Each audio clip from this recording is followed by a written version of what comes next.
Hello दोस्तों, स्वागत है आप सभी का हमारे YouTube channel ambition technical zone में। दोस्तों, आज के इस सेशन में हम लोग इतिहास के महत्वपूर्ण प्रश्न के बारे में डिस्कस करेंगे, जो कि मैक्सिमम हर एग्ज़ाम में पूछा जाता है। और ये इसमें से बहुत सारे क्वेश्चन ऐसे मैंने लिए हैं जो कि किसी न किसी एग्ज़ाम में पूछा गया है। तो चलिए वीडियो को शुरू करते हैं। तो वीडियो के एंड तक बने रहिए। अगर आप हमारे चैनल पर नए हैं तो चैनल को सब्सक्राइब कर लें, साथ ही बेल आइकन को प्रेस करें ताकि नोटिफिकेशन आपको मिलती रहे। तो चलते हैं हम लोग पहला क्वेश्चन की ओर। सबसे फर्स्ट क्वेश्चन है आपका, सिंधु घाटी सभ्यता है। ठीक है, तो सिंधु घाटी सभ्यता है आपका कांस्ययुगीन सभ्यता। ठीक है, सिंधु घाटी सभ्यता कांस्ययुगीन सभ्यता है। नेक्स्ट क्वेश्चन की ओर चलते हैं। नेक्स्ट है, निम्नलिखित में से कौन सा सिंधु घाटी सभ्यता का महत्वपूर्ण स्थान नहीं है। तो इसमें से आपका आजमगढ़ हो जाएगा राइट आंसर। आजमगढ़ सिंधु घाटी सभ्यता का महत्वपूर्ण स्थान नहीं है। नेक्स्ट क्वेश्चन की ओर चलते हैं। गौतम बुद्ध ने अपना प्रथम उपदेश कहाँ दिया था। तो गौतम बुद्ध ने अपना प्रथम उपदेश सारनाथ उत्तर प्रदेश में दिया था। ठीक है, जिसको हम लोग धर्म चक्र परिवर्तन के नाम से भी जानते हैं। ठीक है, नेक्स्ट क्वेश्चन की ओर चलते हैं। निम्नलिखित में से कौन से राजा संघमित्रा और महेंद्र वर्मन के पिता थे। निम्नलिखित में से कौन से राजा संघमित्रा और महेंद्र वर्मन के पिता थे। तो अशोक, इसका राइट आंसर हो जाएगा अशोक। ठीक है, नेक्स्ट क्वेश्चन पर चलते हैं। मौर्य वंश का अंतिम सम्राट कौन था। तो मौर्य वंश का अंतिम सम्राट कौन था, बृहद्रथ। ठीक है, बृहद्रथ मौर्य वंश का अंतिम सम्राट था।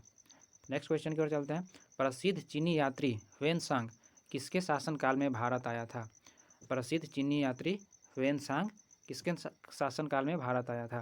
तो ये हर्षवर्धन के शासनकाल में भारत आया था। इसका राइट आंसर हो जाएगा फर्स्ट। नेक्स्ट क्वेश्चन की ओर हम लोग चलते हैं। बंगाल में सरकार की दोहरी प्रणाली के दिमाग की उपज थी। तो बंगाल में सरकार की दोहरी प्रणाली किसके दिमाग की उपज थी। तो इसका जो राइट आंसर हो जाएगा आपका लॉर्ड क्लाइव। ठीक है, क्लाइव के मस्तिष्क की उपज माना जाता है दोहरी प्रणाली। ठीक है, नेक्स्ट क्वेश्चन की ओर चलते हैं। सिंधु घाटी सभ्यता के दो प्राचीन नगर हड़प्पा और डैश खुदाई करने पर सामने आए थे। तो हड़प्पा और एक कौन सा नगर था जो कि खुदाई करने के बाद सामने आया था। तो हड़प्पा और मोहनजोदाड़ो। ठीक है, तो सिंधु घाटी सभ्यता के दो प्राचीन नगर कौन कौन थे, हड़प्पा और मोहनजोदाड़ो, जो कि खुदाई करने पर सामने आए थे। ठीक है, नेक्स्ट क्वेश्चन की ओर चलते हैं। हड़प्पा नृत्य कला का संबंध किस राज्य से है। तो हड़प्पा नृत्य कला का संबंध आपका उड़ीसा से है। ठीक है, नेक्स्ट क्वेश्चन की ओर चलते हैं। मुगल साम्राज्य के दौरान जाजिया कर किस पर लगाया गया था। तो मुगल साम्राज्य के दौरान जाजिया कर किस पर लगाया गया था। तो ये था गैर मुस्लिम नागरिकों पर। ठीक है, गैर मुस्लिम नागरिकों पर जाजिया कर लगाया गया था। नेक्स्ट क्वेश्चन की ओर चलते हैं। 1965 में भारत पाक युद्ध के दौरान भारत का नेतृत्व करने वाले प्रधानमंत्री कौन थे। तो जो 1965 में भारत पाक युद्ध हुआ था, उस टाइम भारत के प्रधानमंत्री कौन थे। तो लाल बहादुर शास्त्री थे। ठीक है, लाल बहादुर शास्त्री। नेक्स्ट क्वेश्चन, किस युग के शासनकाल को स्वर्ण युग कहा जाता है। किस युग के शासनकाल को स्वर्ण युग कहा जाता है। तो स्वर्ण युग आपका गुप्त वंश के शासनकाल को कहा जाता है स्वर्ण युग। नेक्स्ट क्वेश्चन, ब्रिटिश शासकों ने भारत पर लगभग कितने वर्षों तक शासन किया था। तो ब्रिटिश शासकों ने भारत पर लगभग 200 वर्ष शासन किया था। ठीक है, इसका राइट आंसर हो जाएगा ऑप्शन 1। ठीक है, 200 वर्ष। नेक्स्ट क्वेश्चन की ओर चलते हैं। 1192 के तराइन के द्वितीय युद्ध में पृथ्वीराज चौहान किसके द्वारा पराजित हुए थे। जो 1911 का तराइन का युद्ध, जो द्वितीय युद्ध हुआ था, उसमें पृथ्वीराज चौहान किसके द्वारा पराजित हुए थे। तो मोहम्मद गौरी के द्वारा पराजित हुए थे। ठीक है, नेक्स्ट क्वेश्चन की ओर चलते हैं। किस युद्ध में नेपोलियन की पराजय हुई थी। किस युद्ध में नेपोलियन की पराजय हुई थी। तो नेपोलियन की पराजय वाटरलू युद्ध में नेपोलियन की पराजय हुई थी। नेक्स्ट क्वेश्चन की ओर चलते हैं। बेगम हजरत महल निम्नलिखित में से किस विद्रोह से संबंधित है?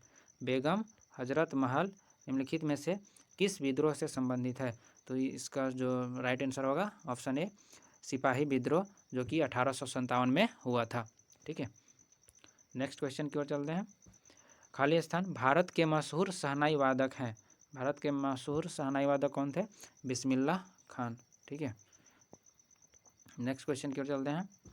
ब्रह्म समाज की स्थापना किसने की थी? तो ब्रह्म समाज की स्थापना किसके द्वारा किया गया था? राजा राम मोहन राय के द्वारा किया गया था। नेक्स्ट क्वेश्चन की ओर चलते हैं। प्राचीन संस्कृत व्याकरण पुस्तक अष्टाध्यायी, ठीक है, अष्टाध्यायी, ये क्या अष्टाध्यायी क्या है? प्राचीन संस्कृत व्याकरण के पुस्तक है अष्टाध्यायी। इनके लेखक कौन है? तो इसका लेखक था पाणिनि। ठीक है, पाणिनि। नेक्स्ट क्वेश्चन की ओर चलते हैं। चौरी चौरा घटना के कारण किस आंदोलन को अचानक रोकना पड़ा था? ठीक है, तो चौरी चौरा जो घटना था उसके कारण असहयोग आंदोलन को रोकना पड़ा था। ठीक है, नेक्स्ट क्वेश्चन की ओर चलते हैं। किस मुगल शासक ने दीन ए इलाही की शुरुआत की थी? किस मुगल शासक ने दीन ए इलाही की शुरुआत की थी? तो ये दीन ए इलाही अकबर के द्वारा शुरू किया गया था। नेक्स्ट क्वेश्चन की ओर चलते हैं। मीनाक्षी मंदिर कहाँ स्थित है? तो मीनाक्षी मंदिर आपका तमिलनाडु में स्थित है। ठीक है, मीनाक्षी मंदिर तमिलनाडु में स्थित है। दिल्ली में जामा मस्जिद किस भारतीय बादशाह के शासनकाल में बनवाई गई थी? दिल्ली में जामा मस्जिद किस बादशाह के शासनकाल में बनवाई गई थी? तो ये आपका शाहजहां के शासनकाल में जामा मस्जिद का निर्माण करवाया गया था। नेक्स्ट क्वेश्चन को चलते हैं। गांधी इरविन समझौता पर किस वर्ष में हस्ताक्षर किए गए थे? तो गांधी इरविन समझौता पर 1931 में हस्ताक्षर किया गया था। ठीक है, नेक्स्ट क्वेश्चन की ओर चलते हैं। किस तारीख को सविनय अवज्ञा आंदोलन प्रारंभ किया गया था? सविनय अवज्ञा आंदोलन को कब प्रारंभ किया गया था? तो इसका राइट ऑप्शन हो जाएगा 22 मार्च 1930 को सविनय अवज्ञा आंदोलन को प्रारंभ किया गया था। ठीक है, नेक्स्ट क्वेश्चन। तो ये था आज का वीडियो का क्वेश्चन। ये कैसा लगा आपको कमेंट सेक्शन में हमें ज़रूर बताएं। अगर आपको वीडियो अच्छा लगा हो तो वीडियो को लाइक करें और शेयर करें। Thank you for watching.